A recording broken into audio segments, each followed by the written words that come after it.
Hello again YouTube from the machining cave. Today we're continuing the Mark 1 Ford Escort big brake conversion kit, and here we have first of the brackets. First up done, and now we're going to turn the piece around, take another reference point, and then we're going to run the second program, and I'll catch you people on that one. And here's the second operation done. I'm just going to flip the part over again and run the last program, so then these will be done for the machining part. Just need some finishing and testing that they will fit. We'll get back to the next program.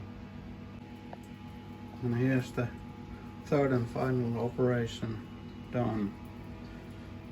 Engraved my company logo or name there, not a logo, name, and now just some hand filing and finishing all the sharp edges that are left by the machine. Not much, just these and these corners, and run the tab through the threads, get all that mush out of it.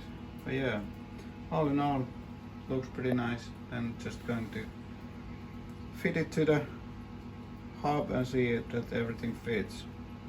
I'll get back to that when I get the fitting done. Okay, just like Cinderella, the shoe fits. Pretty good looking setup. Should be plenty of brake for the MK1 Escort. And the brake pad is just on the radius of the disc, so it doesn't leave any lips in here when the rotor is wearing down. But yeah, not to brag, but very good looking part. Mind saying it myself. Yeah. Took some designing and measuring and stuff.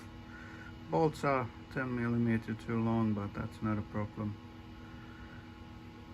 I'm pretty happy with this. I hope my friend is happy also with the part, how it turned out. And now that it has company logo there, the MOT engineers don't question first that, oh, it's going to be okay. But now it's engineered, so it's okay. But yeah, usually on the MOT, if the parts look like self-made, they're very skeptic, which is a good thing, because safety is the most important thing when doing these modifications.